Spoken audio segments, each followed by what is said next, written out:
Hello guys, మొత్తానికైతే మనం ఎప్పుడెప్పుడో అని ఎదురు చూస్తున్నటువంటి బాలయ్యబాబు గారి బర్త్డే సందర్భంగా విడుదలవుతున్నటువంటి ఎన్బీకే 109కు సంబంధించిన టీజర్ మరికొద్ది గంటల్లో అయితే మన ముందుకు రాబోతా ఉంది. సో ఈ టీజర్కు సంబంధించి నిడివి ఎంత ఉంది అంటే దాదాపు 55 సెకండ్ల పాటు ఈ టీజర్ అయితే ఉండబోతుందని అయితే తెలుస్తూ ఉంది. ఈ టీజర్లో బాలయ్యబాబు గారు హార్స్ పైన వచ్చేటటువంటి షాట్ మాత్రం నెక్స్ట్ లెవెల్ అని అయితే తెలుస్తూ ఉంది.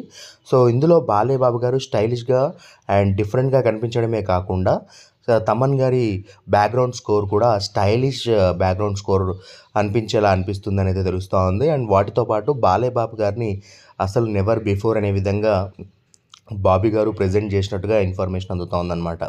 సో గతంలో గ్లిమ్స్ చూసినప్పుడే మనం అనుకున్నాం సంథింగ్ డిఫరెంట్గా, అంటే బాలయ్యబాబు గారిని మన ముందుకు తీసుకొస్తున్నారు బాబీ గారు అనిపించింది. సో ఈసారి ఈ 55 సెకండ్ల పాటు వచ్చేటటువంటి టీజర్లో మరి ఏదైనా డైలాగ్ ఉందా, లేదా ఓన్లీ మ్యూజిక్తోనే అలా వెళ్ళిపోతుందా అనేది మరి కొద్దిసేపు వెయిట్ చేయాల్సిందే అది తెలుసుకోవాలంటే. సో మొత్తానికైతే happy birthday to our lion Balayya Babu.